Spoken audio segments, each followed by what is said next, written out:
the director for Lane Aviation Academy in Eugene. And I'm in charge of 3 different programs. I'm in charge of an aviation maintenance technician course, a pilot course, and also an unmanned aerial systems course. So I'm also a pilot by trade. I've got my commercial pilot certificate, CFI, flight instructor ratings, all that kind of fun stuff. So I usually like to start off with a little bit of a fun video.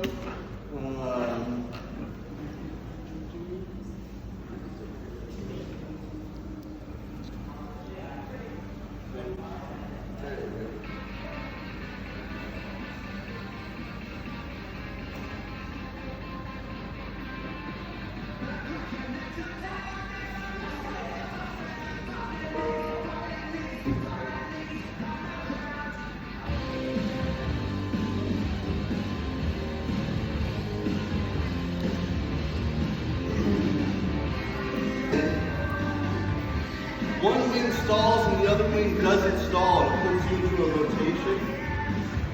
Looks really crazy from the outside. It's actually a 1G maneuver. It's pretty docile.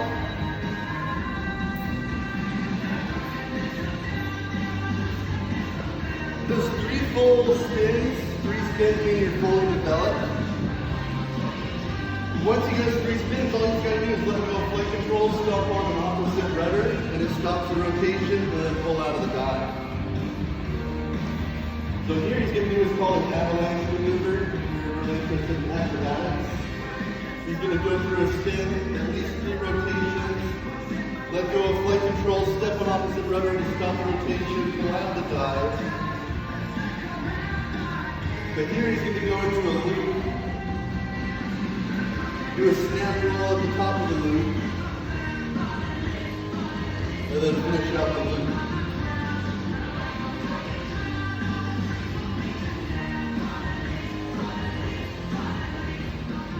So that's called an avalanche maneuver. If you ever want to get into doing like air shows and stuff like that. Obviously we don't do avalanche maneuvers at Lane, but the very first thing you saw there, that spin, that is something that you would do if you became an instructor. As a pilot. And essentially what's going on is we do out there, we practice stalls all the time. As pilots, what we do is we practice emergency scenarios and things that go wrong. We don't really get to go out there and just fly and have fun. You're always practicing. Half the time our what you'd think of as like a dashboard kind of is just covered in sticky notes because we're trying to hide everything, simulating systems that are failing.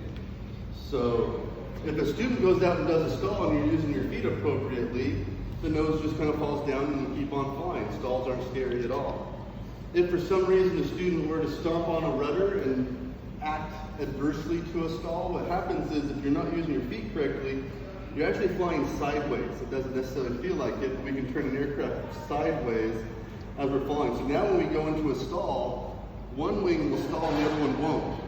So that means that it basically wants to try and just keep rotating us around a longitudinal axis. And because we have this big giant engine out front, the nose comes down and we just go into that little spin maneuver. But as I mentioned, we've got 3 different systems. We'll save the pilot one for last. It's my favorite, obviously, is by pilot by trade. Our new Aviation Unmanned Aircraft Systems course, though. This is a really great course to get into. We're kind of leading the way nationally with what this UAS course is going to look like. It's we originally created it about 4 to 5 years ago. It was mostly about a user. It was about getting you to become drone operators and get you to drone operator positions. And I often refer to it as kind of like the internet of 1998, right? We all know it's going to be the next big thing. It's going to change our lives, but we don't really know what it's going to look like in 5 to 10 years. So what we've done is this year, just rolled out this fall, is a brand new UAS course where we integrate repair and engineering into our drone course. It also makes it a true CTE program. So career technical education, I'm passionate about career technical education. As a director of the Academy, I'm a director of career technical education. Doesn't mean that I don't like art and humanities and history, but the truth is if I'm going to take you from 0 to hero in 2 years and put you into a career field, I just don't have time for it. And that's also one of the benefits if you're not interested in taking arts and humanities and history and all of these things that general education degrees require. CTE is going to be a field or a coursework that is very much about what are you going to be doing in the workforce. Some of the questions I often get asked are like, how long does it take? Do I have to do a lot of math? Are there really jobs out there? And how much money can I make? You guys find a seat anyway?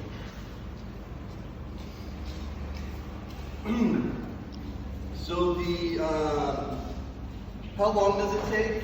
Both the aviation maintenance course and the UAS course are both standard college 2-year courses. So you get a degree in 2 years, you start fall, you go fall, winter, spring, you take your summer off, fall, winter, spring, you graduate. The flight program is a little different. The flight program actually starts in the summertime. We need to align your initial training to weather. We don't want you to just start flying off and get stuck on the ground a lot because of weather. And it goes year round. So you don't get to take a summer off. You go summer, fall, winter, spring, summer, fall, winter, spring, and then you graduate. And that's also really important is if you're interested in becoming a pilot and you want to join the academy, don't wait until you graduate to come talk to me. Right? Start reaching out to me ahead of time, maybe 3, 4, 5 months ahead of time. We can start taking a look at when you're going to graduate, what coursework there are, get your registration. And there's all kinds of paperwork that goes in place with the FAA so that you can start taking flight training. So don't wait till last minute, otherwise you're going to have to wait. Summertime is when we start the pilot program. I've always asked, is there a lot of math? It's funny, it's like Americans don't like math or something. The reality is, I do not even require college level math for any of my programs. My programs are down at Math 60, so if you do well at math here at the high school level, odds are you can test right out of math. People look at me really crazy that I don't require a lot of math, and it's like the last thing you want your pilots doing are math problems on short final, right? Like, that's just not how this really works. Jobs. There's 2 different ways we measure jobs in the aviation industry. One is the Department of Defense and the number of pilots that they can get into the military. Prior to COVID, the Department of Defense was referring to the pilot shortage as a national crisis because the military can't get the number of pilots that it needs to fly the number of missions it wants to fly. COVID has made things worse. This is the other way that we do it is by what we call the Boeing Outlook. You can see that Boeing currently predicts 612,000 pilots, 626,000 technicians needed over the next 20 years. If you get bored this evening, just type pilot shortage into Google and you'll see that there are dozens of articles being written every single day about the worsening pilot shortage. Every airline is parking hundreds of aircraft every single day because they don't have enough pilots to fly those aircraft. It's becoming a very dire situation in the aviation industry. So for you, that means it's a great time to become a pilot. When I first, when I was your age, becoming a pilot was a lot more difficult. You had to put in a lot more hours. Airlines were a lot more restrictive. There were more people coming out of the military. Now the joke is if you've got the certificates and your heartbeat, you got a job pretty much anywhere you want. And the reality is it kind of feels that way sometimes. A student that walks in my doors today can be at a major airline, which is what your career end goal would be as a pilot. You can be at a major airlines in less than 10 years, which is just absolutely unheard of not that long ago. And when they say that we've got 600,000 technicians or pilots needed, we can't even fill the ones that are retiring right now, let alone really put dents in that gap. So we partner with a number of airlines. I'll talk about that here in just a few minutes. This is the state of Oregon employment data. I think this one's actually a couple years old now. I think this data was looking at a couple of years ago. You see that the average pilot in the state of Oregon makes $222,000 a year. The average captain at a major makes $340,000 a year. So these are lucrative positions. These are not just, oh, I'm going to go out and get myself a $15, $20 an hour job. These are extremely lucrative positions. I have UAS individuals that have been graduated for less than 2 years that are making 6 figures. The aviation maintenance school, employers, I have to kind of kick them out my door because I don't have time to let all the employers in that want to try and get at my students. I have people from Montana and Texas calling to try and take my students. They start right off around $65,000, $70,000 a year and go up from there. Pilots, as much as the average is $222,000 a year, don't think that's what you're going to make right out the gate. Airlines and aviation is very much an exponential curve. So while there are plenty of people making more than that, there's a lot making less than that. I often joke that when you first graduate lane as a pilot, you're pretty much going to be flying for top ramen in hours, because you're going to graduate with about 300 hours. To get to the airlines, you need 1,500. There's a number of ways that you can get there, but the most standard is to do it through flight instruction. And so, at first you're not getting paid a lot. You're getting paid $20,000, $30,000 a year probably, and you're really flying for those hours. Once you get to that 1,500 hours, then you're off to like the regional airlines, like Horizon or SkyWest or one of those. Put in some time there, and then you're off to the majors.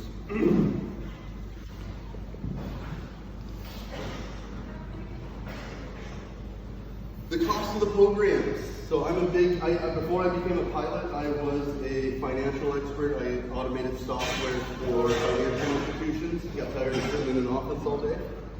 But return on investment is a big deal to me, being a finance guy. If I've got to put money into something, how much money am I going to get back out of it someday? So you'll notice that our aircraft UAS systems, which you'll hear me refer to a lot as UAS, and our AMT programs are almost as cheap as you can possibly get in a 2-year degree. There's a few course fees hidden in there, but you're talking about $20,000, 2-year degree, boom, you're out the door into $60,000, $70,000 a year jobs easy. It's really good, what I like to think of as a short-term return on investment. As I mentioned, the pilot program, right, it takes a little longer to get those high salaries. You start off really low and then you work your way up quickly. So this is what I like to think of as your long-term return on investment, where these positions are probably going to cap out somewhere in that $80,000 to $90,000 a year range, unless you go into supervisory or safety positions. Pilots, they're going to keep on continuing in salaries up into the $300,000 a year range. It just takes more time to get there. And obviously there's a lot more capital investment because you got to pay for those flight hours during flight training. So to kind of put that big number into perspective, I showed that pilot program out there at $90,000. That seems a little crazy, right? Especially when we're talking about return on investments. Just to kind of put that number into perspective, that is still cheaper than a 4-year degree from the University of Oregon, assuming that you could even finish that degree inside the 4 years that they quote. And a lot of that big problem is that the university does require housing for part of your time at the university, but most of your 4-year institutions are going to do that. So you'll notice that with me, I'm not a general education director. I'm not here to convince you that you need to go get 4-year degrees. I'm a 2-year degree, career-oriented type of instructor. So my goal is not about making you well-rounded and move you up through higher levels of college and higher institutions. My goal is to put you into a lucrative position making money. And we have all kinds of tools because we are a community college, we are an institute of higher learning. In order to pay for college, we have all kinds of things out there to help you. We've got grant scholarships, government loans, and private loan options out there. So I don't ever like anybody to think, oh my gosh, I can't pay that $90,000, there's no way I could possibly afford school. We have things in place to help you pay for school. That doesn't mean you might not have to go into a debt, but just as long as you're going into debt for a return on investment, that's not necessarily a bad thing. Going into debt on something that's not going to repay that debt, that's where we get concerned. And I usually recommend to students that you follow this list from top to bottom. The first thing you want to do is chase grants and scholarships. That's free money. Yeah, it's usually not going to be enough to pay for all of flight school. It might only be a few $1,000s a term or so, but every free dollar is a free dollar. And then you go into subsidized loans and unsubsidized loans. These are government loans. Subsidized loans means that we're using some taxpayer dollar to keep that interest rate really, really low. Unsubsidized loans, while their interest rate will be slightly higher, they're still extremely low for comparison to other types of loans that you would see out there. So the best part about these is that since they're government loans, you don't have to start paying those back until after you graduate college, get into a workforce, and start earning income. I would guess that probably 9 out of 10 of my students are able to get through school using just those first 4 options. Every once in a while, I'll have an individual that's not quite enough. It's usually because they have wealthy parents or somebody else is skewing their numbers really, really poorly. And that's when they have to look into private loans. That should be your last option. I'm not saying that it's not an option, but private loans is going to be like something like Wells Fargo, for example, that offers student loans. They're going to be a higher level of interest, considerably, and you also want to pay attention. Every institution is going to have their own repayment plans. So where the government says you don't have to pay me until after you graduate and get a job, Wells Fargo might have their own rules. Every institution is going to have their own rules. So when I have a student that has to take that option, I usually stress, your goal at that point is to get through school as quick as possible, get into the workforce so that you can show an income and then refinance that loan into a lower interest rate. But the big thing here to take away is I don't want you to think that, oh my gosh, I can't afford the ability to go to school. I can't afford to become a pilot. I can't afford to become a technician. That's definitely not the case. And we have all kinds of people in the department. We've got scholarship departments, financial aid departments, you name it, that are there to help individuals find ways to pay for school. So the first one I want to talk about here is our Unmanned Aircraft Systems course.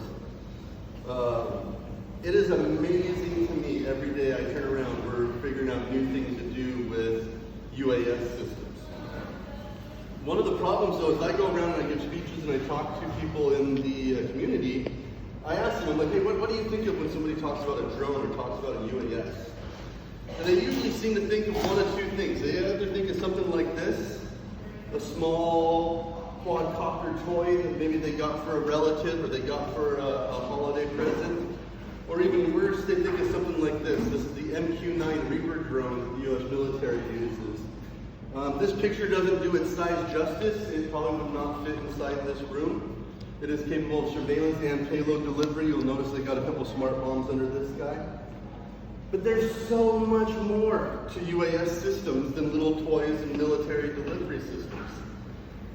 There are search and rescue operations going on. There's firefighting. There's law enforcement, agriculture, infrastructure inspections. You name it. There's so much going on with UAS today.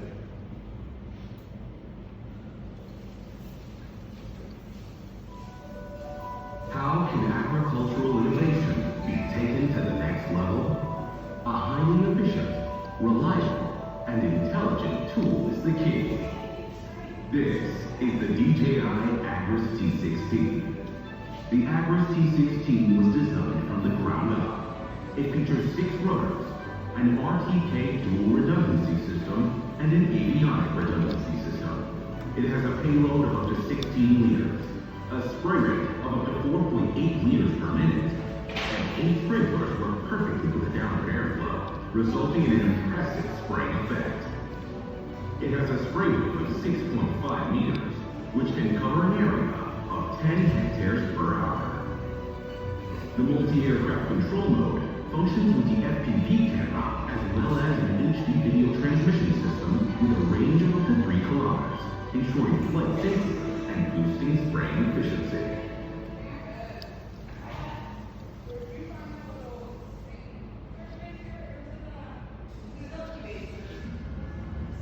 It's summer in California. That means fire and widespread devastation. Hundreds of square miles.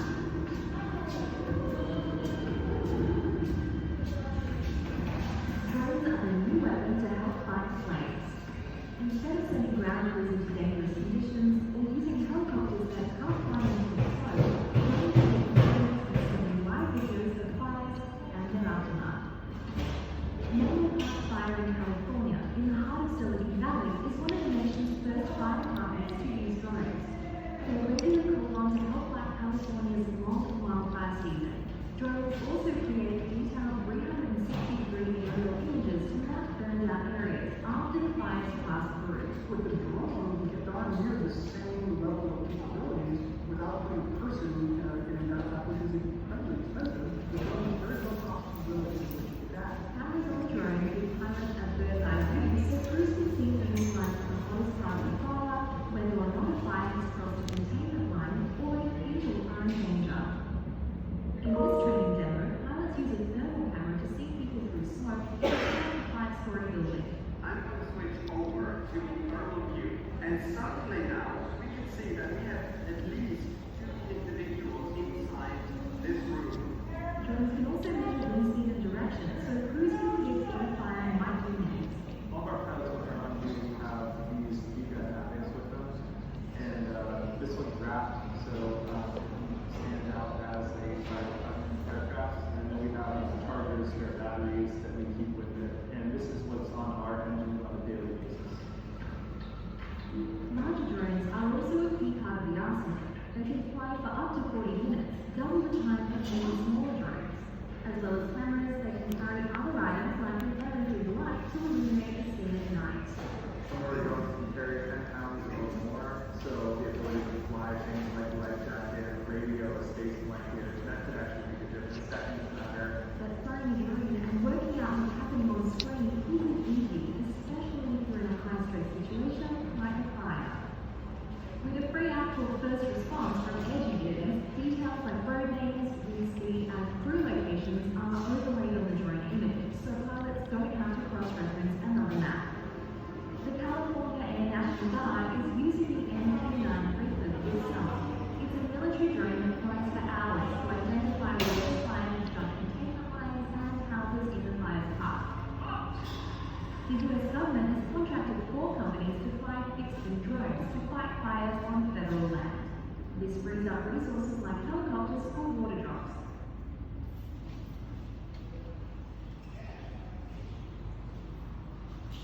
U-11 is suspected killer is in custody thanks to a new drone technology that's being utilized by the Atlanta Police Department. The department flying the drones inside this suspect's apartment were in surrender. CBS 46's David Kennedy spoke to the company that helped create the program for Atlanta Police, and this is like out of the future, Jim.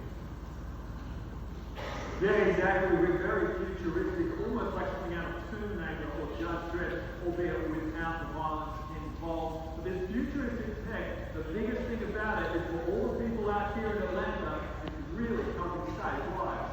Police across the country, including here in Atlanta, are looking to the future to take down criminals. What you're seeing on your screen right now is a drone flying into a huge murderer, and on your right, apartments of police officers don't have to. This technology specifically is utilized by Milwaukee. Skyfire is a leading drone consulting company based in Atlanta and created this drone program. We've practiced that exact scenario with APD and others. Drone technology is fairly new in law enforcement, and so to be able to actually apply the technology as it was intended and get it on video and release that video. So needless to say, UAS is doing all kinds of amazing things nowadays, and every time I turn around, there's something new coming out with UAS. Another great example is the cinema world, Hollywood, right? We were to roll the clock back 5 or 10 years ago, most aerial footage had to be done by a helicopter or some kind of crane system. Today, we're being able to take drones and use them in all of our Hollywood movies. We don't have to have room for a helicopter, the cost of the helicopter, or a pilot. We can now take constant moving shots through buildings like this one with really awesome high advanced camera systems and get types of footage that we were never able to get in the past. The next one I want to talk about is the Aviation Maintenance Technician course. So UAS is really great if you're really into that kind of office environment, playing on video games, joysticks, all that kinds of stuff. UAS is a great one for you. If you enjoy taking things apart, putting things together, solving problems, then aviation maintenance could be the ticket for you. This is a picture of our hangar at the Eugene Airport. I put it up against almost any other hangar, definitely in Oregon, even against many of them nationwide. We're lucky because at Eugene, our maintenance school is located directly on the airport. So to give you an idea, this small aircraft right there is about the best that you get at Portland Community College, for example. But that's because they're at Rock Creek campus. If they want to have an aircraft, they have to figure out how to get it to Hillsboro, take it apart, put it on trucks, and ship it to Rock Creek. Where 2 of those jets that you saw I've had donated to the program in just the last few years. And so for me, all I have to do is just tug them over to a hangar. It's pretty simple. When you become what's called an airframe and power plant mechanic, we often refer to them as AMTs, Aviation Maintenance Technicians.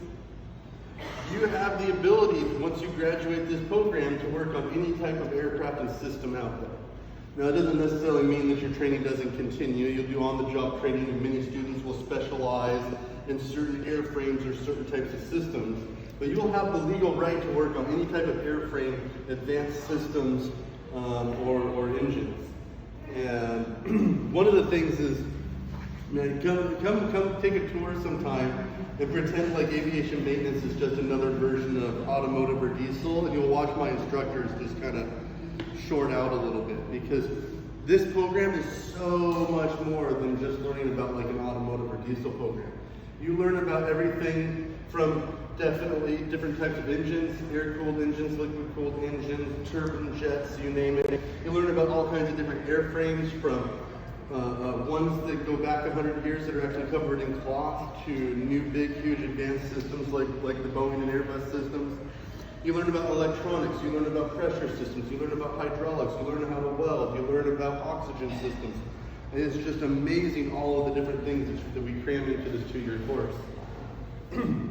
While most students will go through and continue into the aviation industry, it's such an adverse program that teaches you so much, you don't necessarily have to even necessarily go into aviation. I run into individuals on occasion that went through this program and now they do heating and air conditioning systems or things like that.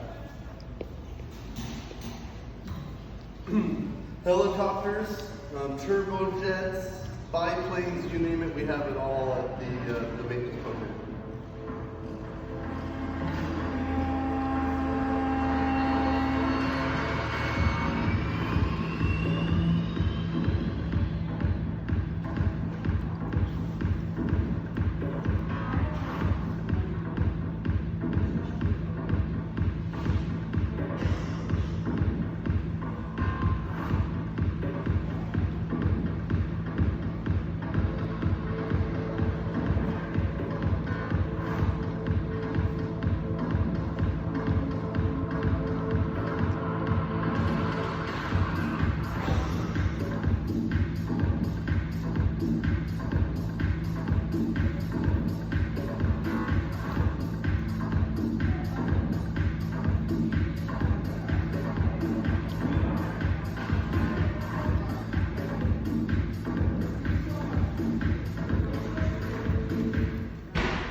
So obviously there's all kinds of different types of aviation industries even that you can go into through aviation maintenance. For some reason, a huge number of my students choose the heavy lift helicopter industry. It's something that they seem to enjoy. It's local in the valley. A number of students will go on to airlines. I think we took about 5 or 6 students last term and put them off to Horizon Airlines. When you work at the airlines, there's 2 different worlds that you can work in, really. You've got line maintenance, and then you've got the big maintenance facilities. So every airline is going to have a location that serves as their main maintenance hub, and that's where a large bulk of the real maintenance is done. But almost everything on an aircraft, especially a passenger aircraft, has to be in operating condition for that aircraft to fly. Something as simple as a seat back not working correctly can ground that aircraft. So they then have line people at all the other airports there as a plane comes into the gate to fix anything that's wrong with it before it's turned around and sent right back out. So this is kind of a little video to show you what the Delta maintenance facilities are like. What's up, guys? I'm Nico. I'm here at Hartsfield-Jackson International Airport in Atlanta. Today, we're kind of behind the scenes. I've got my camera crew here with me. What's up, guys? And we're here at Delta's Technical Operations Center, or Delta TechOps for short. This is where the magic happens.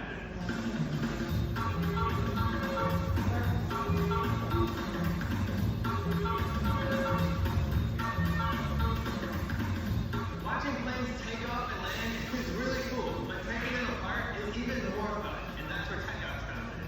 Mechanics here are called Aviation Maintenance Technicians, or AMTs for short. So they work to repair anything and everything on our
Yeah, sign me up. Well, thanks, Karen, for showing us around today. I had a blast. And we'll talk about it a little more here in a few minutes, but working for an airline, like I said, aviation maintenance technicians, I got most of my students don't go airlines, but one of the benefits of going for the airlines is the type of benefits you get, which I'll talk about here in just a few minutes. Last but not least, obviously my favorite as a pilot by trade is our aviation professional pilot degree program. That's actually a multi-generational picture there. The young man on the right, he graduated right about the time COVID started, so it's probably been close to 3 years now. And he became an instructor. He decided he wanted to chase the sunshine instead of staying here in the valley. I think he went to Texas or Florida to become an instructor. That's his father. His father flies that Aeroflight tanker behind him, fighting fires all around the U.S. and even different parts of the globe. And they're both graduates of Lane Community College. So I've got at least 2, if not 3 students right now that are second generation Lane Aviation students, meaning that their parents went through the program 20, 30 years ago. They're pilots, they're in the field, and now they're sending their children to school, which I think just really speaks to the validity of the program when obviously you went through it, loved it so much that you're putting your children through it. Emma on the left, she graduated about 4 years ago. She was flying that Embraer jet up above her. She actually just finished up with a lap with Horizon, and I believe she went to one of the majors just recently. Mike Roney on the right, another graduate. He was flying the Dash 8 that you see above him, and he just got on with Delta a couple months ago. So I'll have to come up with some new pictures, but a couple graduates that went on to the regionals, and they're now actually at the majors. We are partnered with Horizon and Alaska Air, so if you were to go through our pilot program and graduate, the truth is you almost have your pick of what you want to fly out there, what company you want to fly for. I'm hoping to get a couple more partnerships built, but right now we are partnered with Horizon and Alaska Air, and the neat part about that is they help offer money and stipends right now to help pay for school. So that's fluctuating all the time based off of need, but I think the example right now is if you were one of our students, Horizon would offer, I believe it's around $12,000, $13,000 right now to help pay for training, and up to another $22,000 when you actually get on with Horizon, all for a 2-year commitment. So you're basically getting $30,000, $40,000 worth of sign-on bonuses for a 2-year commitment, which really is just proof and evidence that the airlines know that number I was talking about earlier, the Boeing report, the pilot short, they know that's not going to get better. They'd rather take the bet because they know that you've got about 5 years before you make it to the regionals from the day you walk in my door. You're going to take about 2 to 2.5 years to go through flight training, another 2.5 years as an instructor or some other type of position to earn your hours, and then you're off to those regional airlines. So they're just willing to take the bet things aren't going to be better by the time you're ready to become a pilot, become an airline pilot, and they'd like to sign you on now. I usually stress to my students, to me, it's kind of an interest-free loan. If at the end of the day, if you sign on with this and you turn it down, the only thing you have to do is pay back the money they gave you. There's no interest, there's nothing like that. And if you're turning down $22,000 to go to the right seat of Horizon, you're obviously being offered something even better. Not a big deal to give back that $12,000 or $13,000 that they gave you up front. And it also makes the flow into a major like Alaska a lot easier. So I asked, get asked a lot, like why students fly at Lane, right? So we kind of put together a little video. This is Dylan. She went through. She went to the military. Ever since I went on my first flight, I knew that aviation was for me. It was exciting, it was enthralling, and I just fell in love with it. I got interested in aviation about midway through college. I was at the University of Oregon, and I was willing to learn another language to try and be a flight attendant. Really about halfway through college, I could apply myself a little more, be more educated, and try to be a pilot.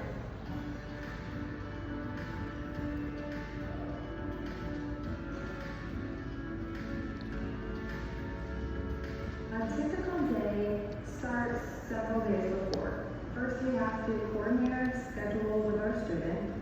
Next, we have to analyze forecast weather conditions. My planning, if I need to make a flight plan, I look at the weather, see what the trends are, make a flight plan based on that. And we have to check ourselves, our physical condition, our mental condition, before we go out to the aircraft and conduct our pre-flight inspection, where we walk around the aircraft, we check the fuel, we check the flight controls, the tires, the oil, everything that we need to make sure that the aircraft is going to operate safely. And I would also select my maneuvers, whether it's through different takeoffs and landings, whatever that lesson is for the day, make sure I know how to perform them.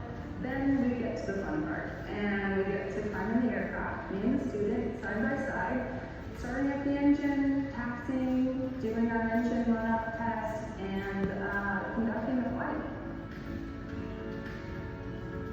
I've always been into being a little different, so getting into a male-dominated industry was definitely appealing to me.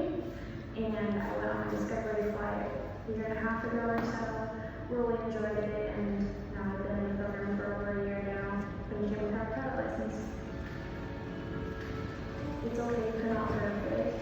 That's not the name of the game, it's just staying on top of it, you know, getting back up and keep going at it, and you will be successful.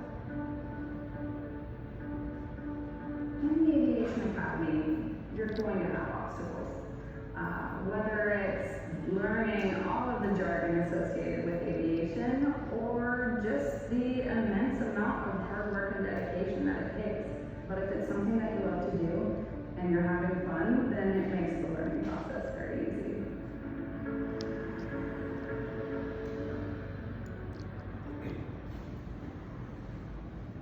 So Dylan there, like I mentioned, she actually ended up going the military route. She was a University of Oregon student. She was doing a dual enrollment process with us, so we basically just provided flight training through private pilot.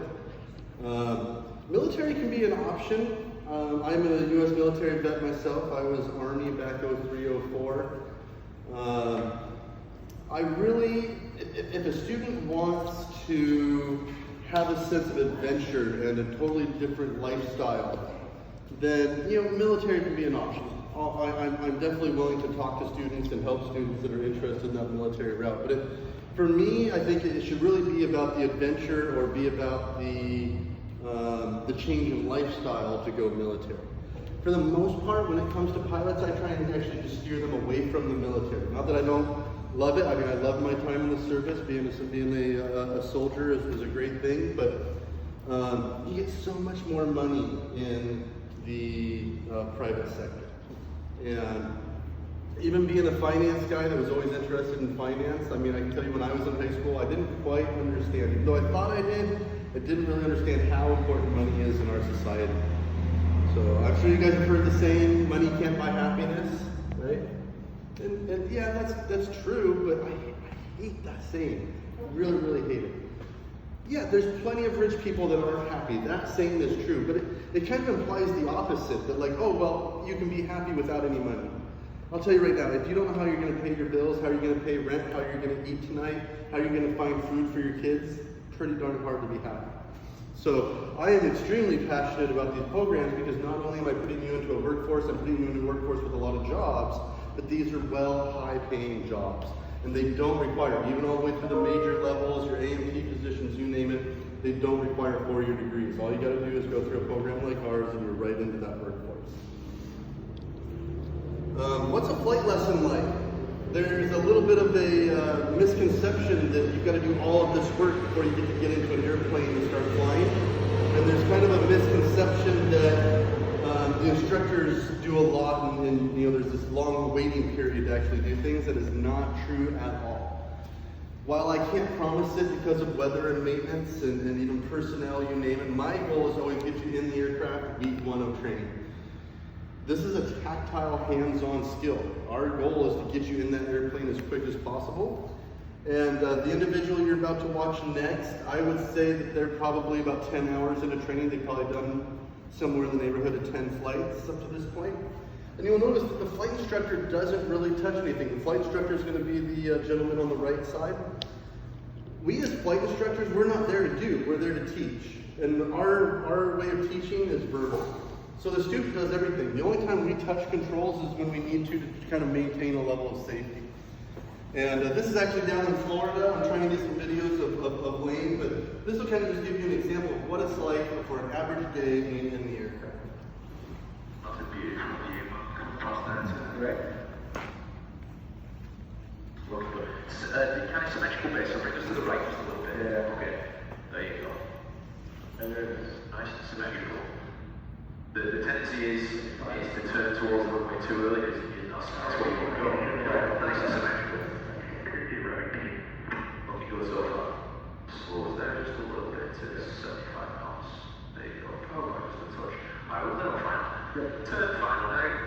And just wait for those third notch marks. Keep us coming on the turn. Get us on the center line. Establish yourself first.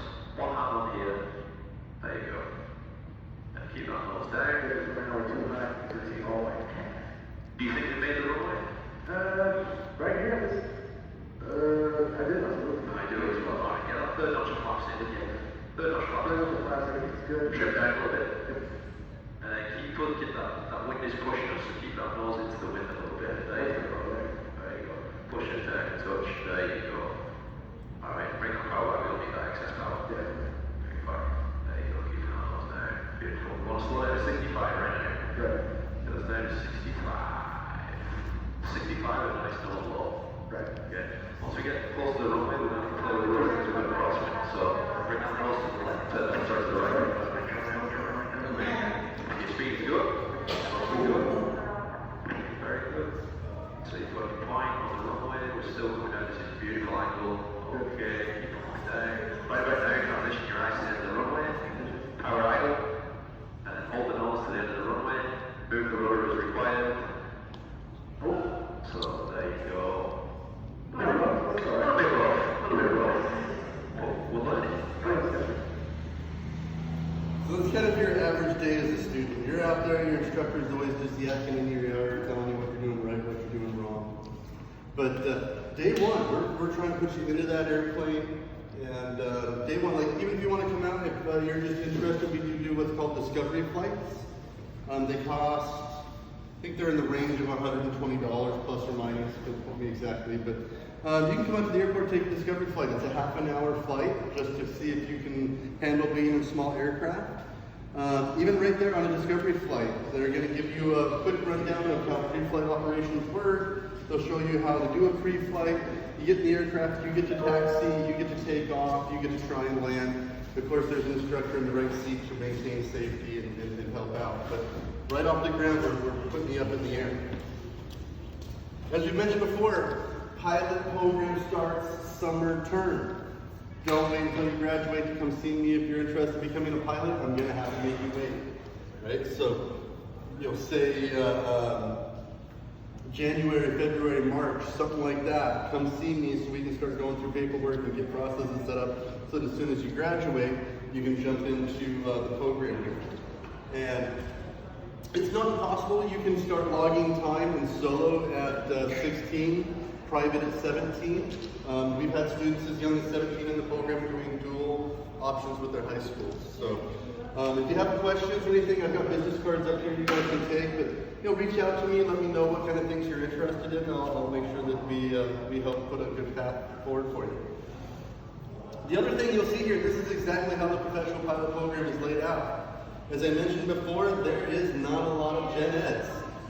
Right now, there's one math and one writing requirement. As I mentioned, the math is 60, so odds are you can probably test out of that if you're doing good here at high school. And writing 121 is the lowest college level writing class. It's kind of a critical thinking class. So there's not a lot of fluff, so to speak. Almost everything we do day to day is relevant to the workforce that you're going to be doing in the future. Something else I was going to mention there. Oh, so as you can see, the items that are in black are actual classroom classes, and those will be done in that order during those terms. So you will finish most of your coursework in that 2 years. Oops. But the items in blue here, these are your actual flight labs. And we cannot train people to a specific term. We have to train you to competency, obviously, as a pilot.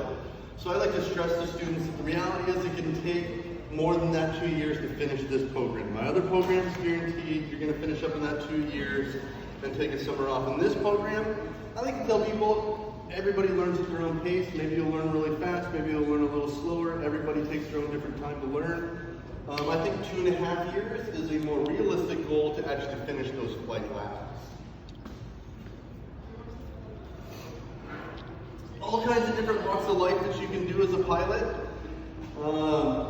There are individuals out there that want to, they come to Lake, they want to go bush fly Alaska, or they want to do pipeline inspections, aerial firefighting, crop dusting, cargo, you name it.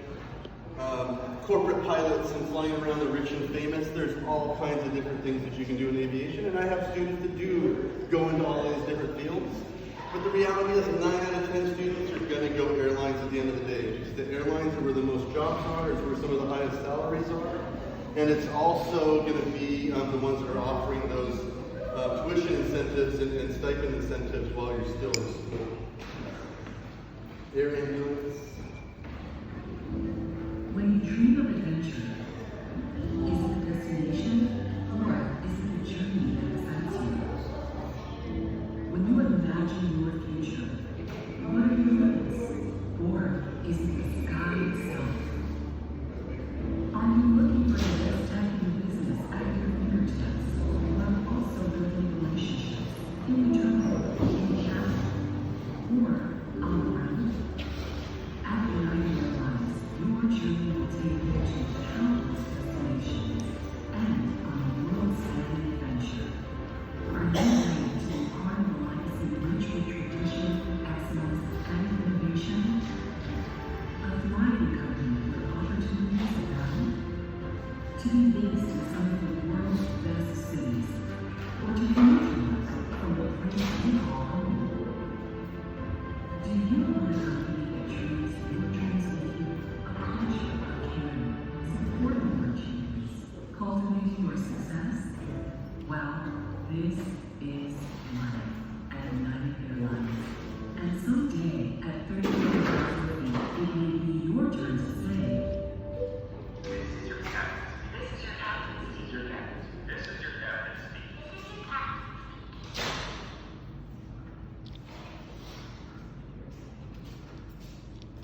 speaking. So when I first joined the military, my dad gave me 2 pieces of advice that I've carried on with me through everything I do. 1, learn the game, play the game. 2, act and hang out like the people that you want to be like. It doesn't matter whether it's how are you going to graduate high school, how are you going to get through your next quiz exam, how are you going to go to college, how are you going to get a good job, how are you going to get raises. It's all a game. Honestly, it really is. Whether it's inter-office politics or making the right decisions in your life, learn the game, play the game. Number 2, act like and hang out with the people you want to be like. My dad told me, hey, you want to be an E5, act like an E5, hang out with the E5s. You want to be an E7, act like an E7, hang out with the E7s. A lot of that is the same case. Pilots get a lot of prestige. I joke all the time we might not be gods anymore, but we're still rock stars. As we go back in time, we find out pilots were highly revered in our society 50 to 100 years ago. Today, they're still rock stars. We had one of my friends was riding the ski lift up at Mount Bachelor, and we were on the lift in front of him, and he was sitting with another person he didn't know, as you do on a ski lift, to start talking to the person next to you. He's like, what do you do? He's like, oh, I'm a neonatal neurosurgeon. Right? The guy's a baby brain doctor. Like, it blows my mind that that's even a thing, that like somebody can open up the brain of a baby and work on it. It blows me away. And when this individual then asks, well, what do you do? He's like, oh, I'm a pilot. He's like, oh my God, that's gonna be like the coolest job in the world. Like, there's a level of prestige that goes along with being a pilot, and it's also well-deserved. There's an enormous amount of responsibility and quick decision making that has to be done by pilots. And so that's why we kind of deserve a certain level of extra pay and stature. It also means that you need to always be thinking about what you do. So kind of the old guy in the room talk for a minute. There's a saying out there that I believe in. What you do today will determine the type of person you are in 5 years. The things you do, the food you eat, the people you hang out with will determine who you are in 5 years.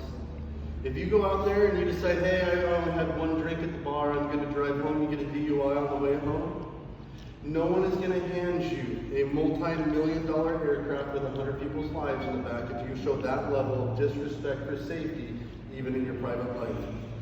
One of the things that this industry, I get people that come to me all the time thinking they can't be pilots because of some medical condition.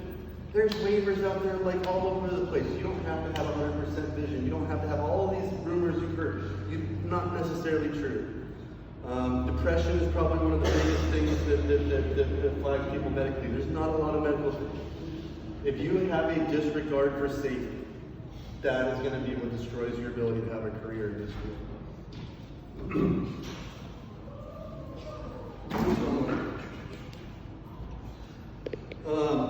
As I've mentioned, huge pilot shortage. We cannot find enough people to fly the airplanes that we need to fly. One of the things that drives me absolutely crazy is I'll go out there and I'll be talking to someone about women in aviation, and I'll be talking and I'll be like, I'll mention to them about women that have been in the demonstration teams, like the Blue Angels or the other demonstration teams, like the Snowbirds. I'm like, oh, I didn't even know that was a thing. And I'm like, how do you not know that's a thing? Like, women have been flying in the military for over 100 years. They flew aircraft in World War I, they just didn't do it in combat. But even combat, women have been flying combat fighter missions for 20 years. 20 years. But yet, it's like the world still doesn't know that there's women pilots out there. It drives me nuts. To this day, only 6% of all pilots worldwide are women. So I have a big drive to make anybody I can into a pilot. I have a drive to get more minorities into aviation, but we do pretty good at Lane because we do international stuff. But trying to get women interested in aviation is a very, very difficult thing, and I don't quite understand those barriers. 6% of all people worldwide. If we could bump that number up to 15%, pilot shortage is solved. Right? And don't think that there aren't women out there in aviation. We usually run about 10% at Lane Community College. That's still pathetic, but it's above national average at least. So there's a number of organizations out there. There's also a lot of scholarship for women because we're trying to promote women. There's usually a lot better options. But there's also a lot of organizations out there that are made to help get women into the aviation field.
The other thing is it's really challenging, and you get to challenge yourself every day to say, I'm going to be a better pilot. I'm going to show up tomorrow and be even better than I was yesterday. I get to take my daughter out flying with my family, and I absolutely love getting to share that experience with my family.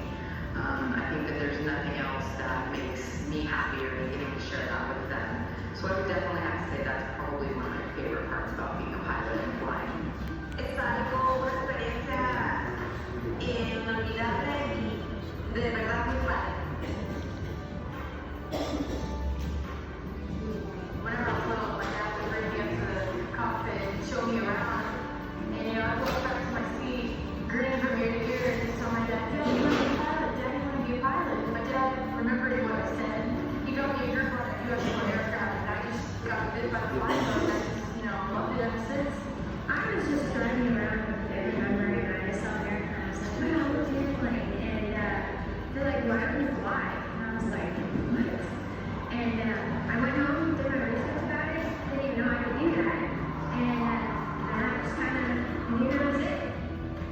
job said you're good girls if you want to become pilots. Go for it. The dream is completely attainable. I'm a testament to that, and I think that if you've got the will, then you can absolutely do it. Nothing's ever given to you. You have to fight for it. And the more you fight, the more you achieve. Don't get frustrated because everything's like, oh no, you just keep going. So stay focused, you keep going. Like everybody says, get them an option. Just don't know if you're a man or a woman. So if you want to do it, do it. Don't feel intimidated or discouraged if you don't get it first. Just keep going and never lose. Sigue tus sueños y puedes hacerlo. No te rindas y solo hazlo, piénsalo y puedes volar y disfrutar del viaje. If it's a passion and you really love it, don't give up on your dreams. There is a huge field for us in aviation. There will be some bumps in the road, but never stop and never give up. It's an amazing career with great opportunities. Don't let anything stop you.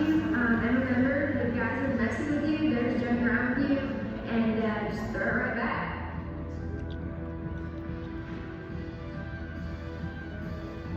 There's no reason that just because you're a female, that you can't become a pilot and be super successful and have a great life in this industry.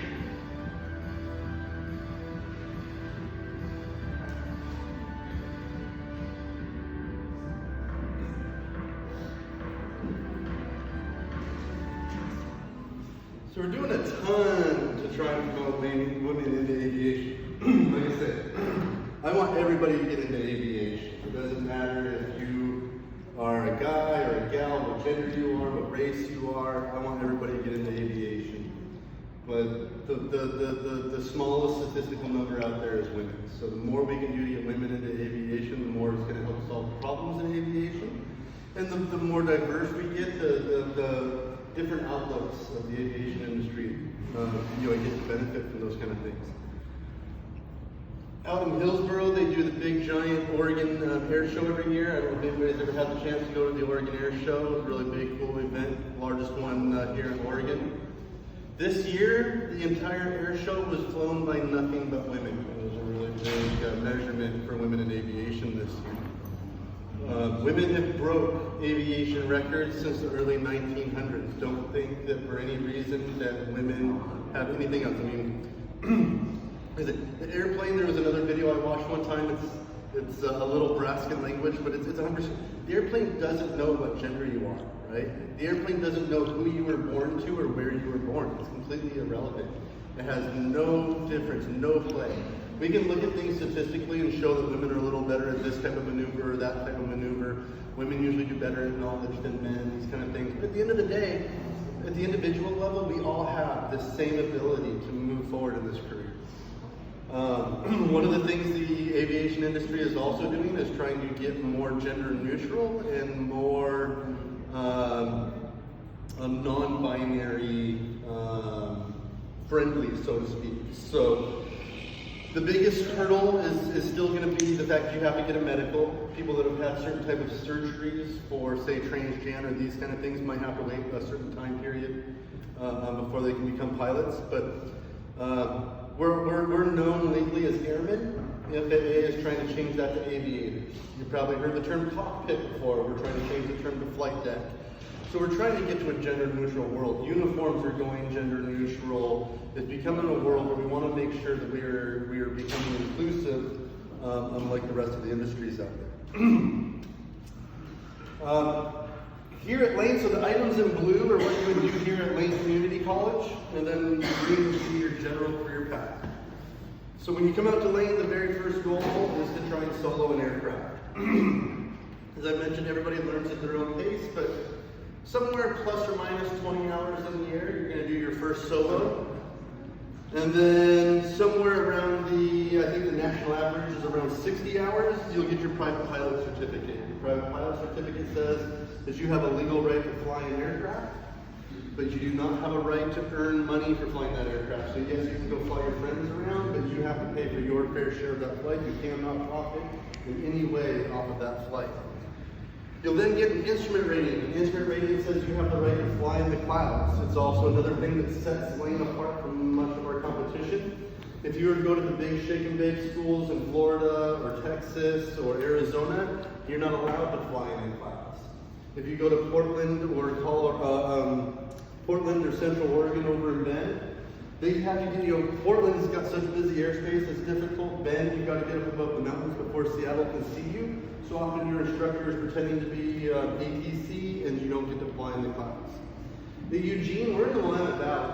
Plus we've got non-complicated airspace, we've got great ATC that's always willing to work for us.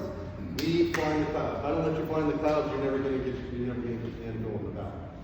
So my students often graduate with more real instrument time than many instructors do out there. We fly in the clouds. And I cannot explain, I'm out there right now, like Bob Ross, he was full of crap, right? Clouds are not happy, they're not puffy, they're not fluffy. No, these things push you up, they push you down, they rock you around. It is not a simple thing to do. It is the largest killer in America's aviation, is pilots that are not instrument rated flying in the clouds. When we stand right here, we know what up and down is because our eyes can see a horizon. And the liquid in our ears is sitting relatively flat, and we've got all these little hair-like things in our ears that help us tell what that liquid's doing. Well, one, if I'm using my feet correctly in an airplane, even when I go into a turn like this, centrifugal forces are still making me feel like this is down, not that, right? But then those airplanes get bounced around a little bit, walk around, I'm looking around, liquid in my ears is getting sloshed around. Then, when we fly into the cloud, not only my ears kind of lying to me, but I have instantly lost a visual sense of horizon. And within a few minutes, a pilot can get what's called the leans. You'll swear that your aircraft is kind of rolling and turning or doing something. And it's all just your body lying to you. And you have to learn how to read your instruments, trust your instruments, ignore your body, and fly by those instruments. It's not the hardest thing in the world to do, but I'll tell you, it can definitely be a challenging experience. Even people that don't necessarily fly into a cloud, but fly at night over areas that don't have a lot of lighting, have fallen into the same thing. Kennedy died crossing parts of the ocean going back to Martha's Vineyard, fell into that same situation. So you can imagine if I think that my aircraft is kind of leaned and turned, but I'm technically straight and level. Well, now if I don't trust my instruments, know how to read my instruments, and ignore my body, what am I going to do? I'm going to compensate. So now I've done through what my body thinks is maybe straight and level, but I've really put myself into a turn. Anytime we turn an aircraft, I'm taking vertical lift and I'm transferring it to horizontal lift. So if I don't pull back on the yoke, when I go into a turn, an aircraft will descend. So now I think I'm not straight and level, so I fix it. I go into a turn and I start descending a little bit, and I'm like, why am I descending? And I start pulling back on the yoke. When I pull back on the yoke in a turn, yeah, I might kill some of that descent rate, but really what I'm doing is I'm loading up that aircraft. It's like the bottom part of a roller coaster, right? I'm pulling back, I'm loading that aircraft up. When I load that aircraft up, my stall speeds increase, and I'm going to get myself in what we call a death spiral, where I'm constantly kind of going in the circle, pulling back, continuing to descend. The more I'm pulling back, the more I'm loading the aircraft. The closer I get to it, and then that stall spin happens like I showed the video at the very beginning. And so, instrument is one of those things that's like the simulator that I got a chance to see that you all have. We've got simulators like that down at Eugene, obviously. As much as there's these awesome screens and it's all cool and it's like a video, almost any time you see a student in one of those, all the screens are white. Because they're practicing how to fly in the clouds. Because when we do it in real life, when we go and we take off and we fly with ATC and we're going to go do 3 or 4 approaches and fly around the valley and come back to Eugene, until we put those wheels back on the ground, we've got to maintain control and safety of that aircraft. There's no pulling over, there's no slowing down, there's no asking for directions. We've got to get that aircraft back on the ground. And when you're trying to maintain 3-dimensional space of an aircraft, talk on radios, talk to ATC, listen to your instructor, run GPSs, run all your, it gets complicated really quick. So that's where those simulators are invaluable. Because when you're in a simulator and things start to go wrong, you can hit that pause button and talk to your instructor, where did I mess up and what did I do? But this really sets us apart at Lane, the fact that you will get that real world experience of what it's like to fly in the clouds. After that, you'll get your commercial pilot certificate. That commercial pilot certificate says you do have the right to earn money for your ability to be a pilot. It's still somewhat limited. You can do like parachuters and skydivers, you can do pipeline inspections, you can do banner towing. There's a lot of things that you can do. But because your hours are so low, you're going to graduate at Lane with about 300 hours. A lot of other positions aren't available yet. So in order to get to the airlines, you need 1,500 hours. I really stress to students, while it's not the only way, the quickest and most efficient way to get there is to become a flight instructor. So as part of our degree program, we also include multi-engine, your flight instructor, and your flight instructor instrument ratings, so that when you graduate Lane, you then work for someone like me, teach students for another couple of years, and then you're off to those regional airlines. All but one of my instructors right now at Lane are Lane graduates. And it doesn't mean you have to work for me or Lane. Like I said, the industry's desperate. You can have your pick. As you saw earlier, that young gentleman with his father, he went to Florida or Texas or something. Kind of the sky's the limit. But after that, you become a flight instructor. I'd say 2 to 2.5 years. You get to make up your own. Your own schedule and how many students you want to carry. So everybody goes through this process at different timelines. The more you can be available in school, the more days that you can fly, the more the weather works with you, the faster you get through school.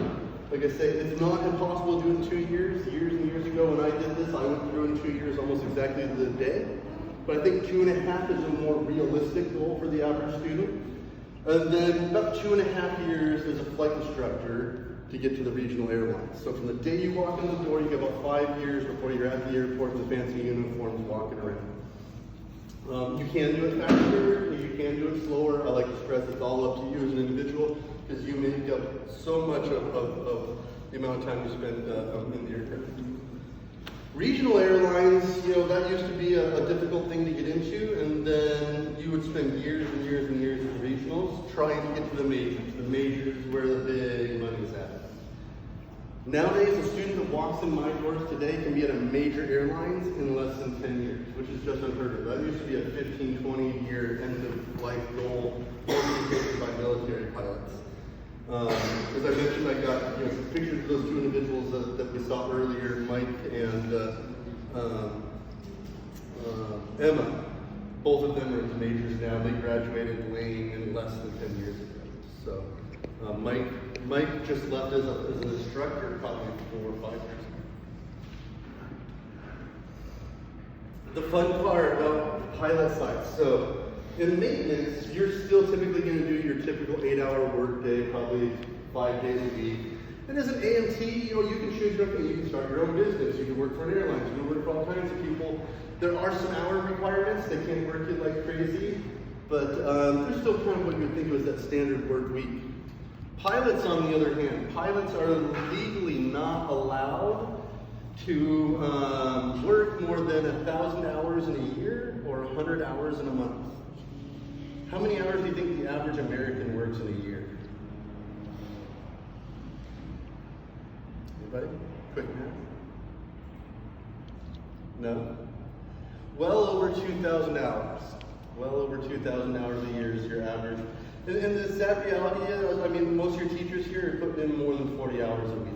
They're going home, they're putting in extra work. You work most jobs, you're putting in extra time in places. We're making those great, especially when you get up towards the majors, right? $100,000, $200,000, $300,000 a year. You're doing that in basically half the amount of time. Now that doesn't mean that your entire workday fits inside of that reality. You can do a little more because your pre-flight, walking through airports, all these kind of things don't apply to that 1,000 hours. That's basically aircraft running time. But they have to give you so much time off. Most airlines offer incentives like a guaranteed week straight off every month and these kind of things because they know they have to give you so much time off.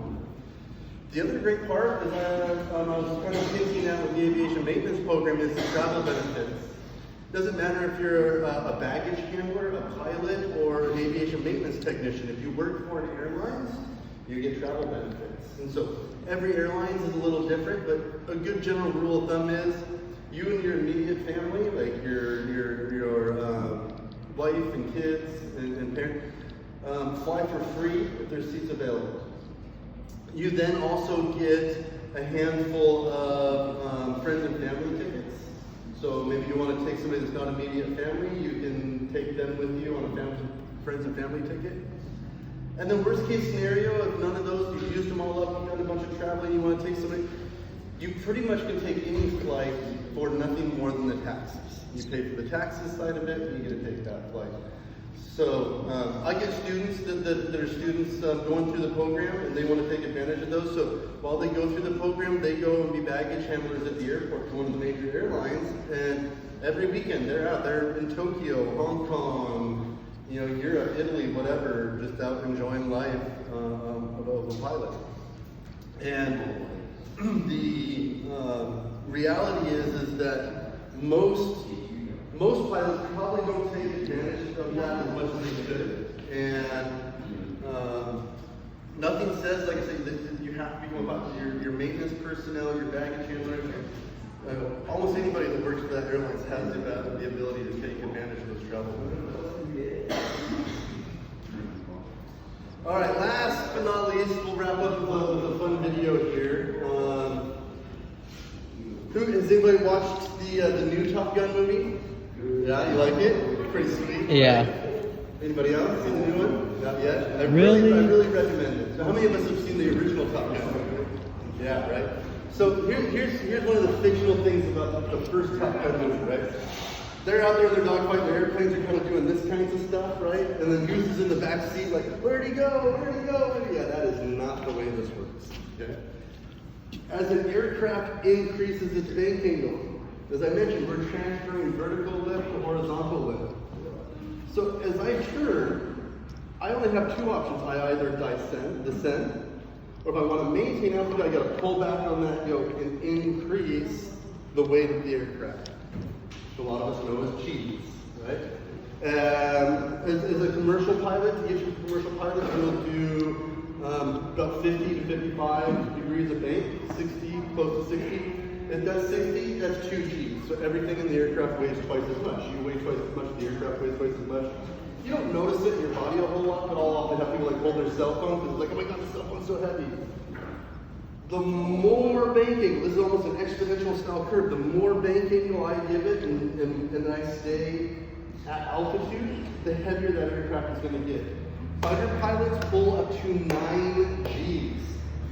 Their body, right? Imagine if your head weighed 5 pounds, or actually probably weighs closer to 10. Let's say your head weighed 10 pounds, right? At 9 G's, your head weighs 90 pounds, right? Everything weighs an exponential factor of G's. Fighter pilots will go up and try and even break 9 G's at times.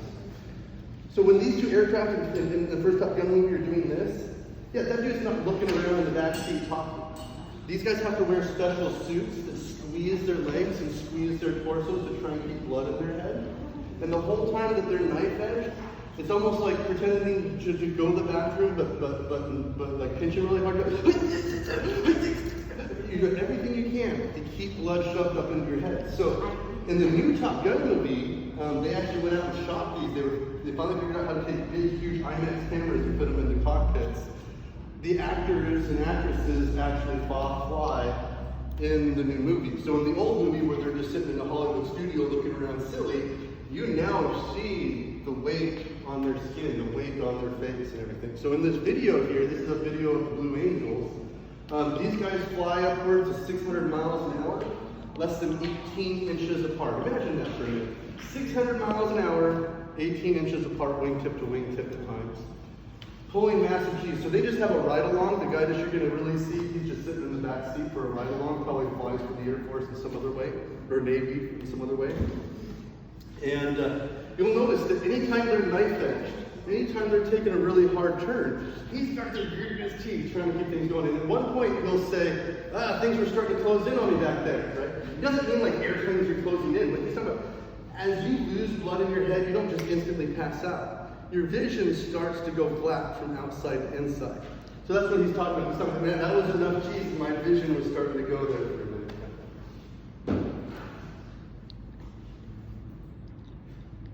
I don't know if the sound is strange.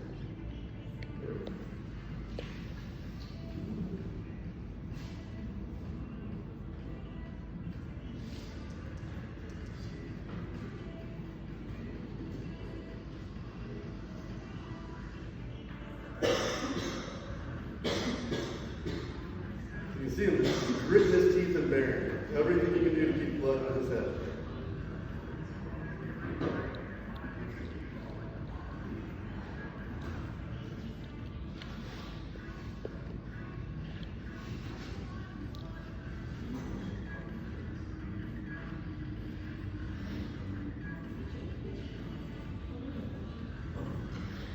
These guys also use G suits that press and on to help keep the blood flowing.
Tons of cool videos and demonstration teams out there. You know, not only you got the Navy, Air Force, you know what I mean, other countries, Alaska has, Canada has the Snowbirds, another great demonstration team. If you get bored, I mean, just look up the demonstration team stuff on YouTube. The Blue Angels especially, they have fun picking on people that aren't necessarily at the air shows. So like this last weekend, they were at one of the big air shows down, I remember it was San Diego or LA. But you can find all kinds of videos online where they'll go and they'll buzz the water doing just about Mach 1. Right off the beaches and just throwing everybody's beach stuff everywhere and having fun. They like to do all kinds of sneak things where they'll get one aircraft to kind of capture your attention while another comes from another direction and just blows right off the top of your head at like probably less than 500 feet. And like I say, we've had a lot of women demonstration teams, and the demonstration teams are the best of the best. So, you know, don't think for any reason that aviation is not something you can get into. Otherwise, there's some business cards up front here. Feel free to give me a call, send me an email, let me know if you have any questions. But what kind of questions can I answer for you now?